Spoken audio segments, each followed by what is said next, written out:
स्वामी श्री शरणानंद जी महाराज एक बार सुना रहे थे, यह जो स्नेह है बहुत ही भयंकर है। शरणानंद जी बहुत ऊंचे संत थे, दोनों नेत्र से अंधे थे। वे सुनाने लगे श्री विश्वनाथ की कृपा जब होती है तभी स्नेह का आसक्ति का क्षय होता है। स्वामी श्री शरणानंद जी महाराज एक कथा कहा करते थे।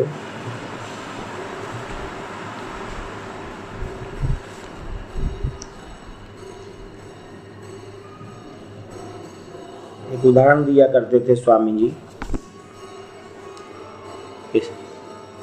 उनकी एक शिष्या थी, उनका एक लड़का बहुत बीमार रहता था। बड़ी सेवा उस लड़की की करती थी।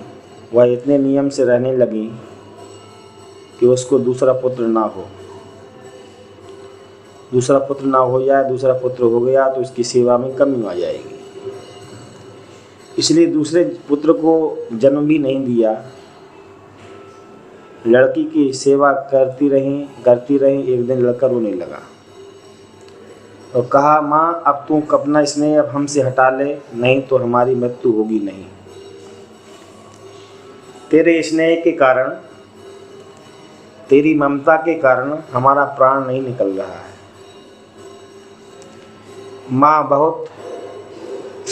माँ हम बहुत दुखी हैं, अब इसी में हमारा कल्याण है। इतना सुनते सुनते शरणानंद जी महाराज की आंखों में आंसू आ जाते थे। माँ अपनी ममता हटा ले। माँ ने कहा, बेटा तू ठीक कह रहा है, हम अपनी ममता हटा लेते हैं। जब उसने ऐसा कह दिया तो दूसरे दिन उसका शरीर समाप्त हो गया। यह स्वामी शरणानंद जी महाराज के सामने घटी सच्ची घटना है। स्नेह का आसक्ति का इतना भयंकर परिणाम होता है। आसक्तिवान व्यक्ति मर भी ठीक से नहीं पाता है, तड़पता रहता है। उसकी आसक्ति चारों तरफ कभी पुत्र में कभी पत्नी में लटकी रहती है तो विनोद की कथा, मगर इतनी सुंदर कथा है कि आप लोग प्राय जानते भी हों। आजकल भी ऐसा ही है। जब कोई मरने को होता है तो डॉक्टरों से कहते हैं कि कोई ऐसा इंजेक्शन दे दीजिए।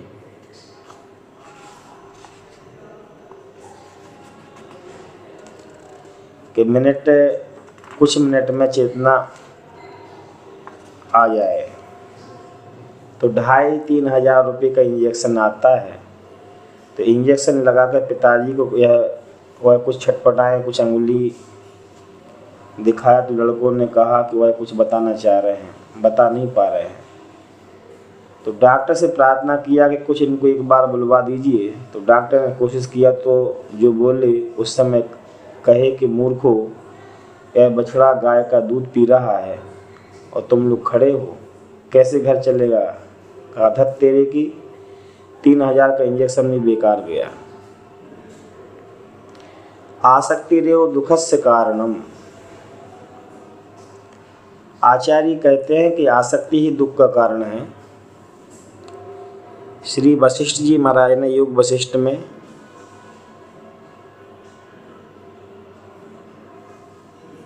आसक्ति की व्याख्या करते हुए कहा है,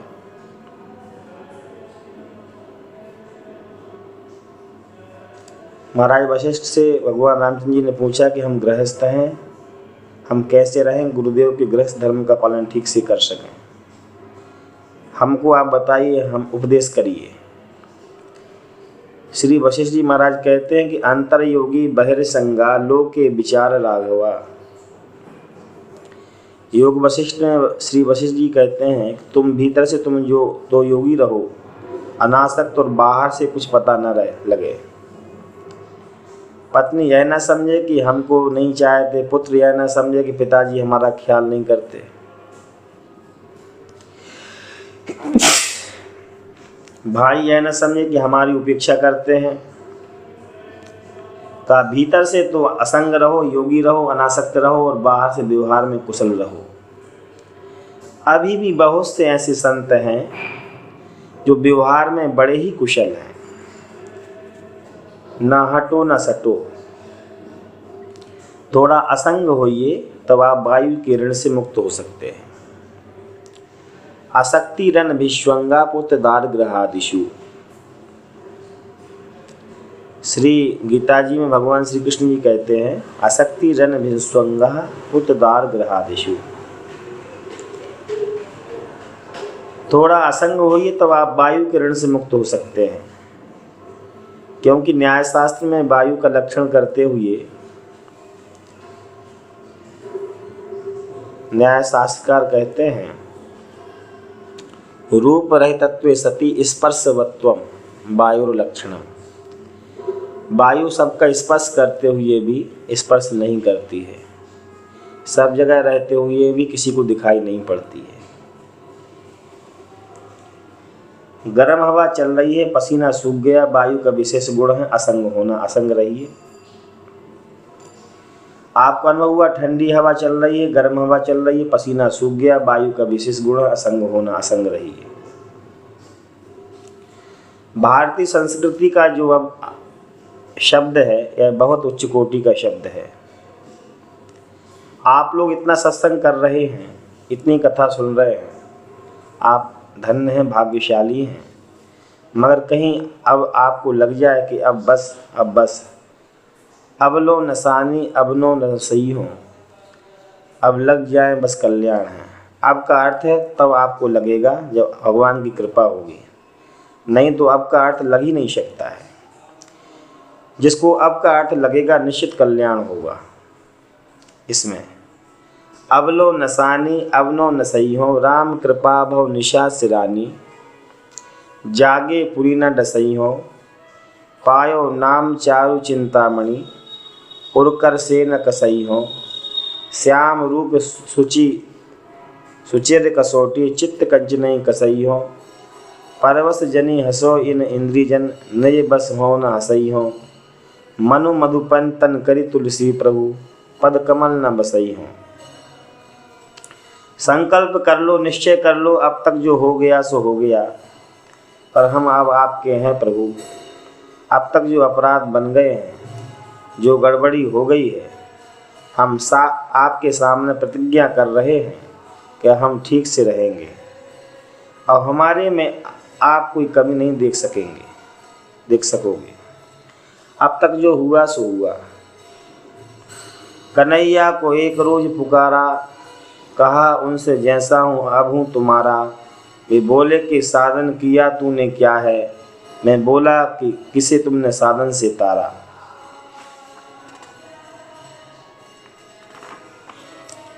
भक्त कह रहा है कि किसको तुमने साधन से तारा है, कृपा से सबको तारा है। हम भी कृपा की बात कर रहे हैं, तारना है तो तार दो। पाई न केहि गति पतित पावन, राम भजी सुनु सट मना, गनिका अजामिल ब्याद गीद अजा गजादि खल तारे घना। किसको तुमने साधन से तारा? अच्छा, संसार में आकर कुछ किया, कुछ भजन अभाव किया। वे बोले कि दुनिया में आकर किया कुछ, मैं बोला कि भाव भेजना मत दोबारा। अब मत भेजना, अगर हम दुनिया में आकर हम काम ठीक से नहीं किए तो फिर कह देना कि हमारे संसार सागर से निकल जाओ, अब तेरी आवश्यकता नहीं है। दुनिया से बेड़ा पार हो जाएगा। विश्वरंग मंच के तुम ही हो तो मुख्य सूत्रधर। ये संसार नाट्य भूमि है, इसके सूत्रधार वही ईश्वर हैं। यह नाट्य भूमि है। भक्त कह रहा है अगर हम कुछ ना किए तो अपने रंगभूमि से निकाल दो प्रभु। यही जग नाटक में फाटक अनंत लसे, रंगभूमि 14 भुवन सरसावे है। माया नट मोह नट भ्रम की अवनिका होए, सूर्य शशि कल्प रवि रोशनी सुहावे है। कहे यज्ञ राज कवि कौतकी पुरातन राम, सूत्रधार आपई बन हुक्म फरमावे है। जैसी जाही भावे वैसी अभिनय बनावे, जीव बनी बनी आवे फेरी बानी बनी जावे है। विश्व रंग मंच के तुम ही हो मुख्य सूत्रधार, मेरे सरकार यह बात भूल जाना मत। 8-4 लाख रूप मर के दिखावे तुम्हें, इससे अधिक मेरी चाकरी बढ़ाना मत। मेरे नाट्य से यदि प्रसन्न हो गए हो बिंदु, तो मोक्ष परितोष दे दो, करना बहाना मत। यदि अप्रसन्न ही हुए हो तो यही कह दो कि मेरी जगह रंगभूमि में अब आना मत। क्या नाटक तुमने किया है? का 84 लाख योनियों में भ्रमण करते करते बहुत नाटक किया है प्रभु। बहुत स्टेज पर आए, कितनी बार आए प्रभु? भगवान ने कहा अच्छा कहाँ? हाँ, अगर हमारा पार्ट अच्छा हुआ हो, जब स्टेज पर किसी का पार्ट अच्छा होता है तो उसको पारितोषिक मिलता है, इनाम मिलता है। तो अगर हमने पार्ट अच्छा किया हो तो हमको मोक्ष दे दो, हम मोक्ष चाहते हैं। और कहीं पार्ट बिगड़ गया हो तो कान पकड़कर निकाल दो कि अब तू आना मत, स्टेज पर दोनों तरह से बेड़ा पार कर। कहने का तात्पर्य है कि यदि अगर हमारा पार्ट अच्छा हुआ तो हमें पारितोषिक मिलना चाहिए, इनाम मिलना चाहिए। यदि हमारा पार्ट बिगड़ गया है तो हमें कान पकड़ करके निकाल दो, ताकि हमें अब तू आना मत स्टेज पर, दोनों तरह से बेड़ा पार कर। वे बोले परेशान हूँ तेरी बहस से। भगवान ने कहा कि बड़ा शास्त्रार्थी हो गया है। मैं बोला ये कह दो कि तू जीता मैं हारा। आइए लाइन बड़ी अद्भुत है, बहुत गजब की है। वे बोले कि जरिया तेरा क्या है मुस्ताक, किस माध्यम से हमारे तक पहुंचना चाहता है, हमारा दर्शन चाहता है, हमसे मिलना चाहता है।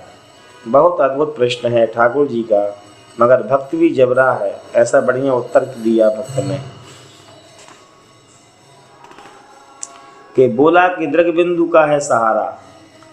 हमने कहा कि आंसुओं का सहारा है और कोई सहारा नहीं है।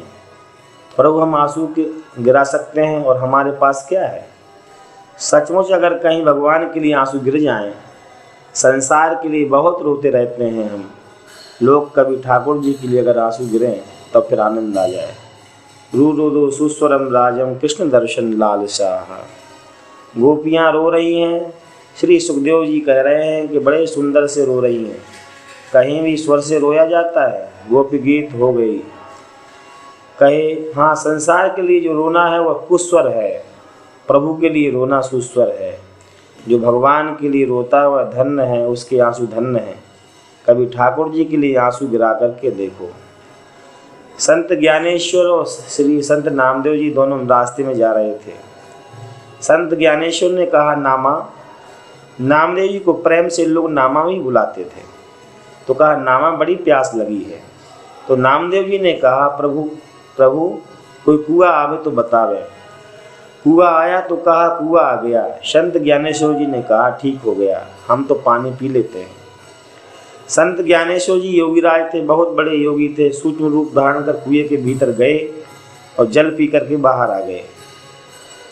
तो नामदेव जी से कहा कि तुम भी ऐसे ही चला जा और पानी पी करके आ जा।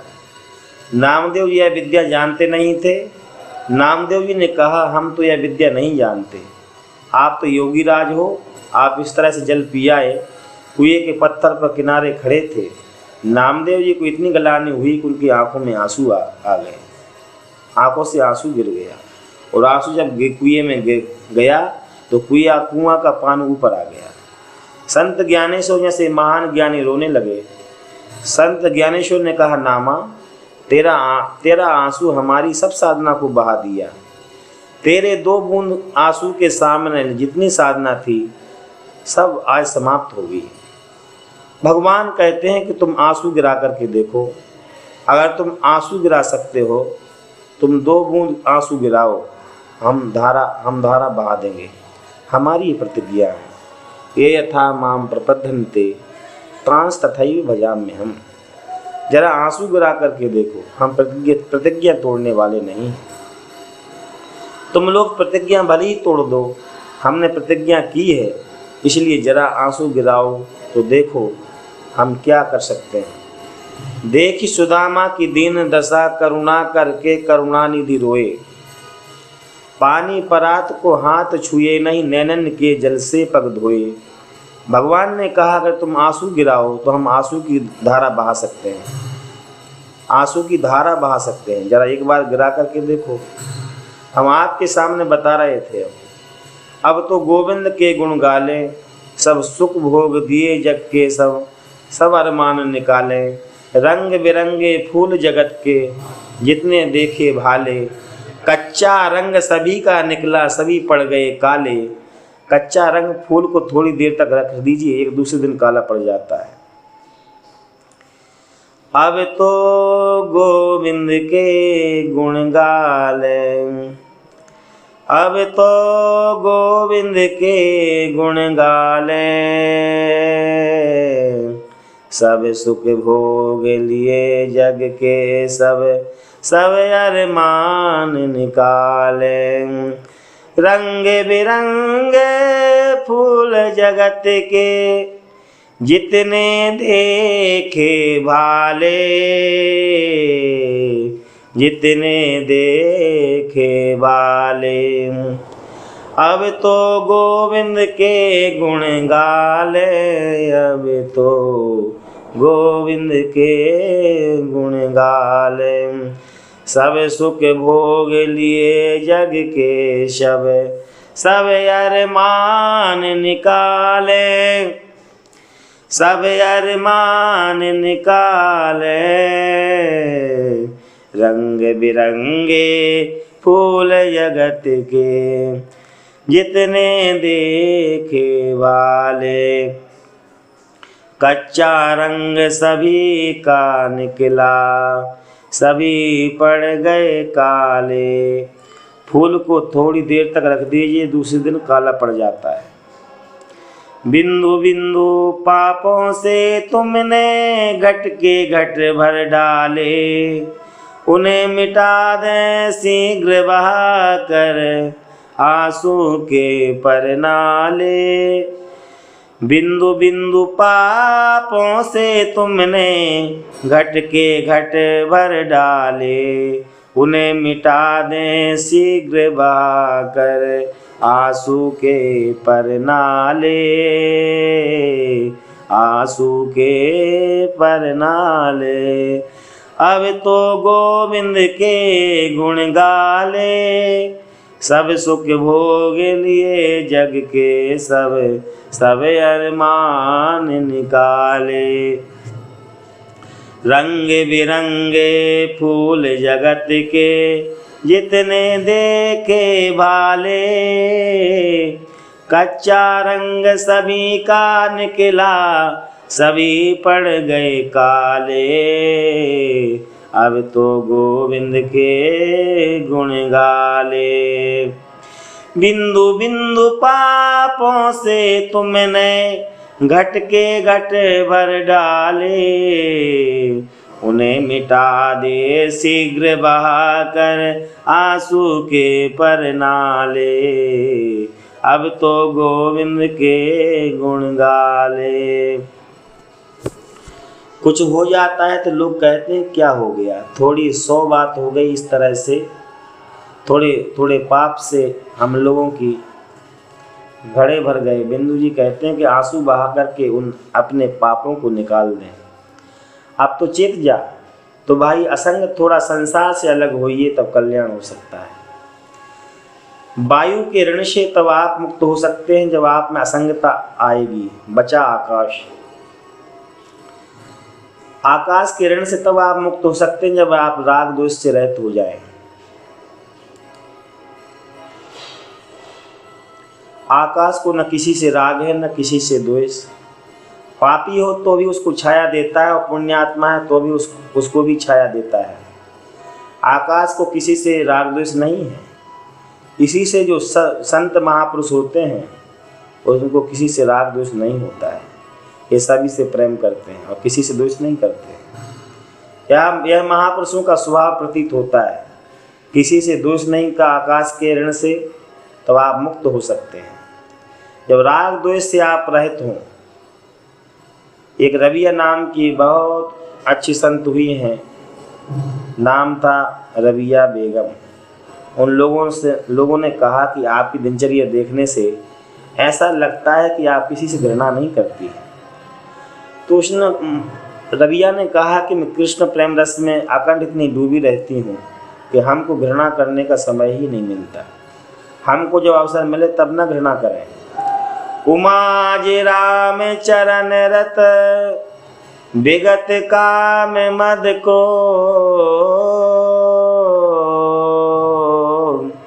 निज प्रभु मैं दे कहीं जगत कहीं सन काई विरो। उनको समय कहाँ है किसी से द्वेष करें, किसी से विरोध करें, कितनी फुर्सत उनके पास नहीं है। भगवान बुद्ध को एक व्यक्ति ने गाली दी। भगवान बुद्ध के साथ शिष्य थे, उनको बड़ा बुरा लगा। सब तिल मिलाए। भगवान बुद्ध ने इशारा किया, चुप रह गए शिष्य लोग। जब उसको गलानी हुई तो दूसरे दिन आकर के भगवान के बुद्ध के चरणों में गिर पड़ा। कहे आप हम क्षमा करें, हमने आपको बहुत गाली दी, बहुत अपशब्द कहा। तब उस समय भगवान बुद्ध ने कहा, क्षमा करने का समय कहाँ है, जो गाली दिया वह तो मर गया। अरे संसार तो परिवर्तनशील है। भगवान बुद्ध ने कहा कि जो गाली दिया वह मर गया, जिसको तुमने गाली दी वह भी मर गया, तो अब क्षमा क्या करना। ना हम वह है ना अब तुम वह हो। परिवर्तन हो गया, तुम्हारे में परिवर्तन हो गया, तभी तो आकर के तुम हमारे चरणों में गिरे। अगर तुम में परिवर्तन नहीं होता तो किस तरह से आकर के तुम हमारे चरणों में गिरते। यह है महापुरुषत्व। किसी से राग द्वेष नहीं। वाराणसी में यहाँ का सबसे बिगड़ा हुआ एक रईस था, महाअधम। अब पता नहीं कैसे भगवान बुद्ध के मौज में आ गई। उसके दरवाजे पर आकर के आवाज़ दी। उन्होंने भिक्षाम देही। अब महाराज जिस समय उनके मैनेजर ने देखा कि भगवान बुद्ध इनके दरवाजे पर हैं, उसने जाकर अपने मालिक से कहा कि भगवान बुद्ध दरवाजे पर भिक्षा मांग रहे हैं। जो सुना उसको कुछ होश नहीं, गिरता पड़ता भगवान बुद्ध के सामने आया। वह कभी कल्पना भी नहीं कर सकता था भगवान बुद्ध हमारे दरवाजे पर आए हैं। सामने आकर हाथ जोड़कर खड़ा हो गया। उस समय भगवान बुद्ध ने पात्र दिया और कहा, इसमें भिक्षा दे दो। जब हाथ में पात्र दिया तो उसने कहा, महाराज जी पात्र तो गंदा है, इसको साफ करके भिक्षा दे दें। हाँ, साफ कर दो।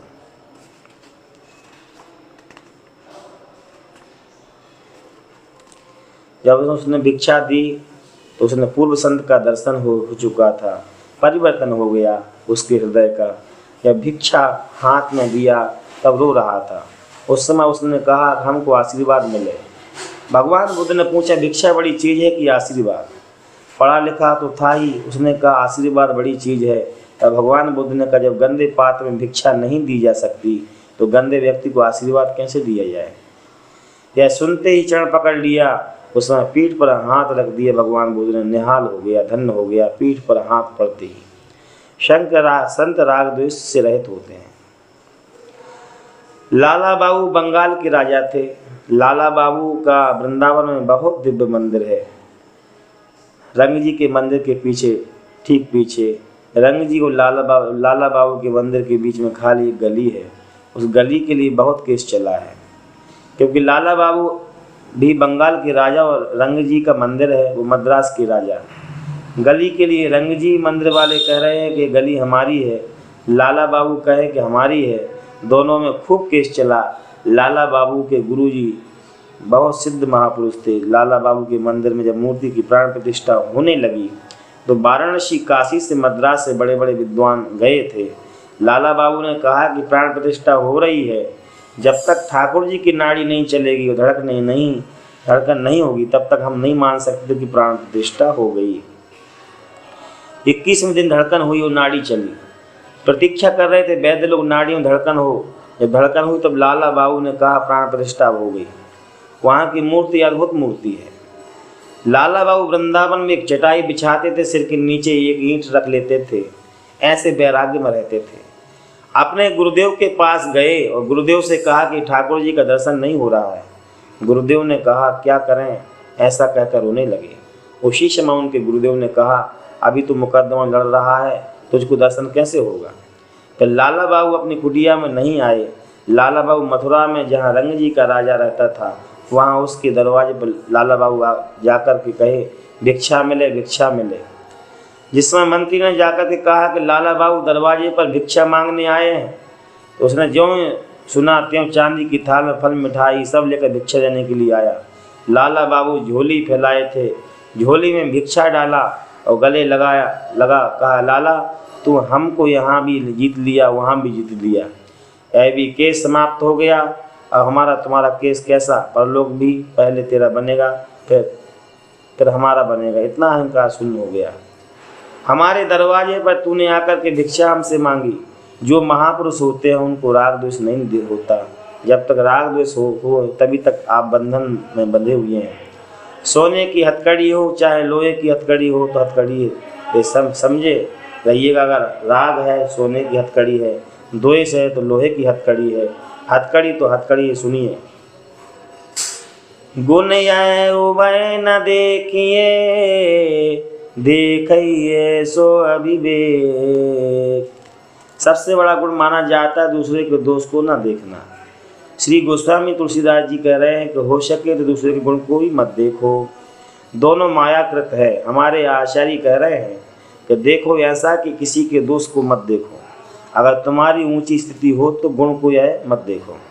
सुनऊ तात मायाकृत गुण अरु दोष अनेक, गुण यह उभय न देखिए देखिए सो अविवेक। सबसे बड़ा गुण है कि दोनों मत देखो, ना दोष देखो ना गुण देखो।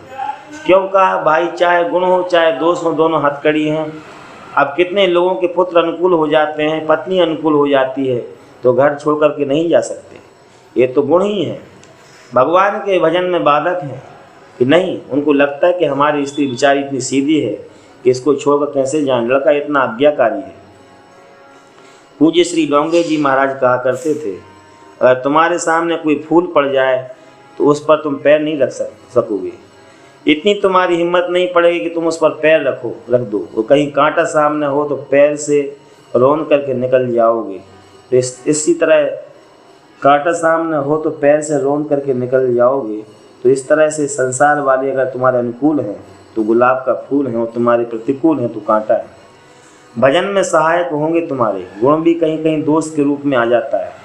तो कह रहे हैं कि सबसे बड़ा गुण है कि तुम किसी का दोष ना देखो ना गुण देखो। एक बार बीरबल दरबार में थोड़ी देर से पहुंचे तो अकबर ने पूछा क्यों देर हो गई है। तो कहा हमारे दमाद आ गए थे। कहा दमाद आ गया था तो दमाद के आने से देर हो गई, कैसा आदमी है तू। कहा महाराज आप समझ नहीं सकते दमाद कितना खतरनाक होता है, जमाता ही दसमों ग्रह। दामाद आ जाए तो बड़ी व्यवस्था करनी पड़ती है, नहीं सेकंडों में नाराज हो जाए तो बड़ी भारी दुर्दशा हो जाए। अकबर कुछ दूसरे ही मूड में आ गया। अकबर ने कहा कि कल जितने जनपद दामान सबको सूली पर चढ़ा दो, आर्डर हो गया। बीरबल ने कहा ठीक है सरकार, कल सब दामानों को सूली पर चढ़ा दिया जाएगा। दूसरे दिन बीरबल ने सूली तैयार की, हजारों फांसी के फंदे तैयार हो गए। अकबर ने पूछा सूली तैयार हो गई। हाँ सरकार एकदम तैयार है, जरा आप देख लेते तो अच्छा होता। कहा चलो। अकबर देखने गया तो लोहे की सूली पर चांदी की सूली और एक सोने की। अकबर ने कहा फांसी के लिए लोहे की, चांदी की, सोने की, बीरबल की क्यों की, इसमें क्या रहस्य है। कहा लोहे को की सरकार है जो साधारण प्रजा वाले जमाई हैं दमान उनके लिए, चांदी वाला हम मंत्रियों के लिए, और सरकार सोने का आपके लिए है, आप भी तो किसी के दमान हो। अकबर ने कहा अभी इन सूलियों को हटा दो। तो फांसी का फंदा चाहे लोहे का हो चाहे चांदी का हो चाहे सोने का हो, फंदा तो फंदा ही है। महापुरुष लोग राग द्वेष से रहित रहते हैं, उनमें राग द्वेष नहीं रहता है होता। इसलिए भाई आकाश के ऋण से आप तब मुक्त हो पाएंगे जब आप राग द्वेष से रहित होंगे। इस प्रकार से पंच महाभूतों को हम लोगों के ऊपर ऋण है। इसी से हमारे भगवान ने पंच महाभूतों का शोधन किए। जब तक आप पंच महाभूतों का शोधन नहीं करेंगे तब तक पावन नहीं होंगे। भगवान कृष्ण पंच महाभूतों का शोधन किए हैं। जब पंच महाभूतों में विकृति आ जाती है तो फिर ऐसा ही होता है। आज भी पंच महाभूत विकृत हो चुके हैं। आज पृथ्वी विकृत हो रही है, जल विकृत हो गया, तेज विकृत हो गया है। आप जगह जगह नहीं देखते प्रदूषण प्रदूषण प्रदूषण, तो आज भी पंच महाभूत विकृत हो रहा है। कोई विशेष महापुरुष, कोई अवतारा जब आवे तभी पंच महाभूत का शोधन ही हो, नहीं तो किसी के बस की बात इस समय नहीं है। इसलिए मस्त रहिए। जय राखे रघुवीर सोबरे तेई काल माँ। कभी मत सोचिए कि ठाकुर जी है और सनातन धर्म का रक्षक ईश्वर है, जिस दिन गड़बड़ हुई उस दिन कूद पड़ेगा। इसलिए भक्तों की, संतों को, महापुरुषों को चाहिए कि मस्त रहें, इस वातावरण से घबराएं नहीं। हम क्या हो रहा है, अरे यह तो युग धर्म है, गर्मी तो पड़ेगी, आप भले ही एसी कूलर लगा करके बच जाइए, गर्मी का तो धर्म है, निश्चित गर्मी पड़ेगी। इसलिए युग धर्म है, इसमें संत लोग, महापुरुष लोग घबराते नहीं। कृष्ण ने कहा है अयम तो युग धर्मे ही वर्तते कास्य दूषणम। श्रीमद् भागवत में लिखा है तो युग धर्म है, यह तो सोच होकर ही रहेगा। भगवान कृष्ण ने पंच महाभूतों का शोधन किया। उस समय पंच महाभूतों में बड़ी विकृति आ गई थी। महाभारत काल में विचित्र स्थिति उस समय हो गई थी, इसलिए भगवान कृष्ण को अपने कुल को भी समाप्त करना पड़ा। यादव वंश को भी भगवान कृष्ण समाप्त करके साथ या गोलोक जाते हैं। कहा ये सब भी दुष्ट हैं, ये सब रहेंगे सहेंगे तो गड़बड़ होगा। भगवान कृष्ण ने पंच महाभूतों का शोधन किया। जैसे पृथ्वी का शोधन किया मिट्टी खा करके, जल का शोधन किया कालिया को वहाँ से हटा करके, तेज का शोधन किया दावानल पान करके, अग्नि का पान किया, वायु का शोधन किया तृणावत का वध करके, आकाश का शोधन किया व्योमासुर का वध करके। भगवान कृष्ण ने पंच महाभूतों का शोधन किया है, तब यह सृष्टि ठीक रूप से हुई है। उसी तरह से पंच रचिते अति अधम शरीरा, यह जो हम लोगों का शरीर है, इसका जब शोधन होगा तब जाकर के यह ठीक होगा। इसलिए जो गृहस्थ लोग होते हैं पंचदेव उपासक होते हैं। गृहस्थों के 5 देवता होते हैं। अनन्य का अर्थ भी समझ लीजिए, मत समझ लीजिएगा कि हम कृष्ण भक्त हैं, राम जी कुछ नहीं है, शंकर जी कुछ नहीं है, कहीं से भ्रम में मत पड़िएगा, यह बहुत बड़ा दोष है। हम लोग जितने हैं पंचदेव के उपासक हैं, 5 देवता हमारे हैं। करि मंजन पूजई नर नारी, गणप गौरी त्रिपुरारी तमारी, रमा रमन पद बंदी बहोरी, बिनवई अंजुल अंचल जोरी। अयोध्यावासी जिस समय चित्रकूट में जाते हैं तो किस तरह से भगवान की आराधना कर रहे हैं। मंदाकिनी जी में स्नान करके भगवान का पूजन करते हैं। और किसका पूजन करते हैं? गणप गौरी त्रिपुरारी तमारी, रमा रमन पर बंदी बहोरी।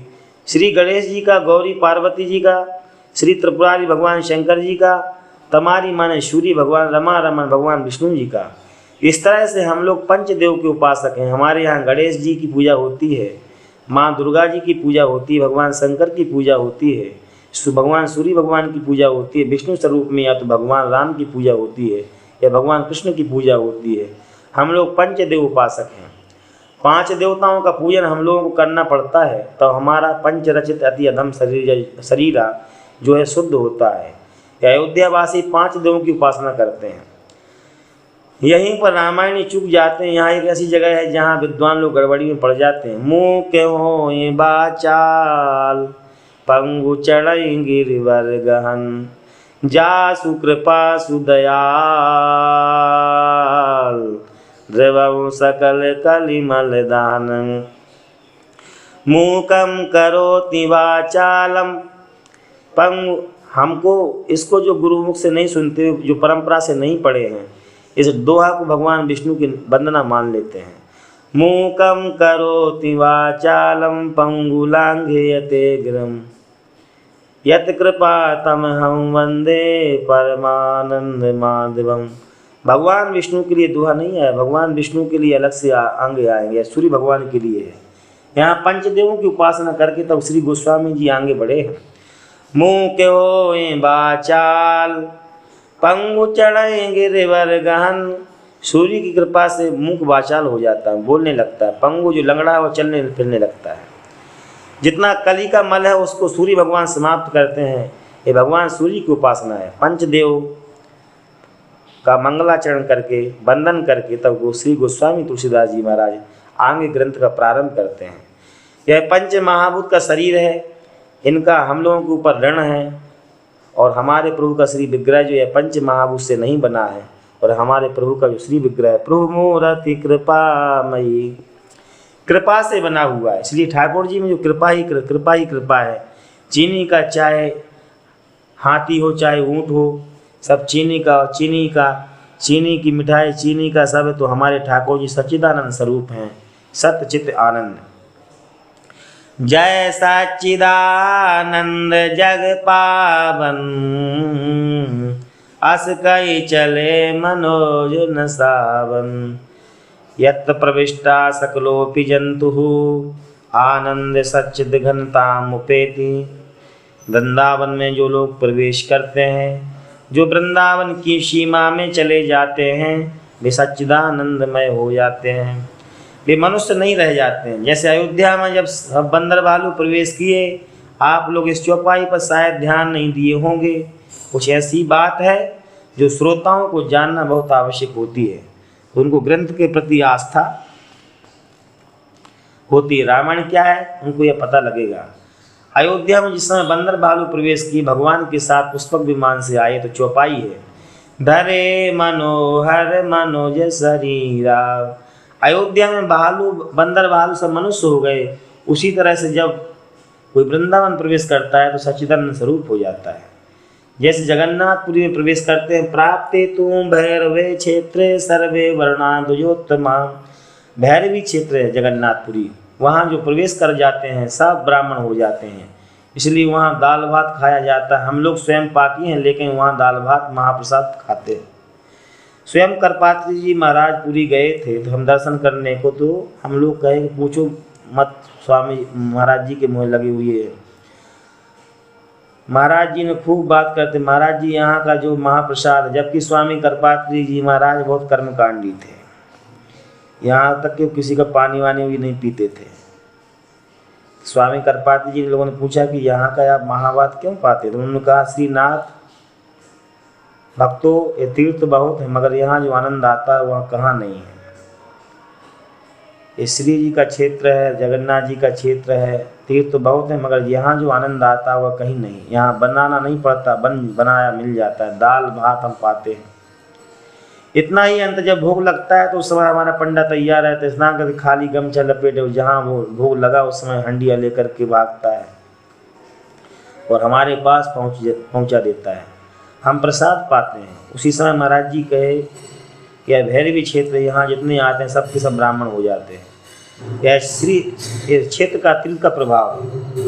वृंदावन में महारानी जयपुर दर्शन करने गई थी, और दर्शन करके जब लौट रही थी तो आगे सिपाही थे, हटो बड़ो कह रहे थे, हट जाओ। मेहतरानी झाड़ू दे रही थी, तो उसने एक सिपाही ने कहा कि हट जाओ। मेहतरानी ने कहा क्यों?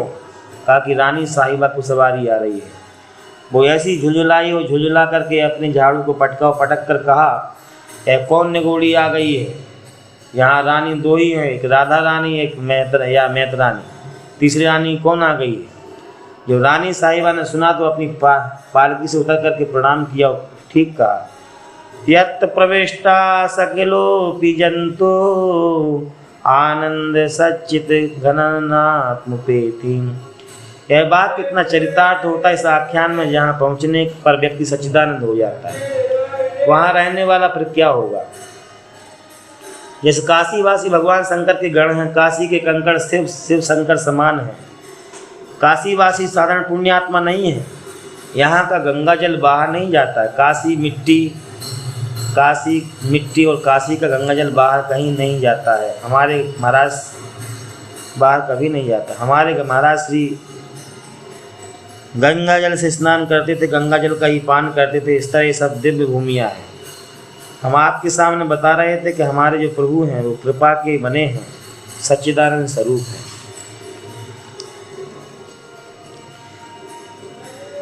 बनारस में एक महा विद्वान रामायणी हो गए, उनका नाम था पंडित विजयानंद त्रिपाठी जी।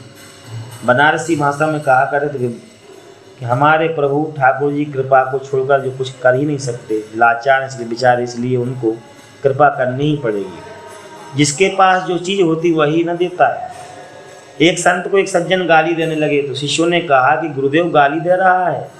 तो संत ने कहा इसके पास यही इसलिए बेचारा यही दे रहा है, जिसके पास जो होता वही ना देता है। कहा महाराज आपको गाली दे रहा है, आप इस तरह से ज्ञान की बात कर रहे हैं, इस दुष्ट को अभी ठीक कर देते हैं। जब देखा कि शिष्य लोग बिगड़ रहे हैं उन्होंने कहा कि देखो उसको ठीक मत करो, यह पहले जन्म का हमारा साला है।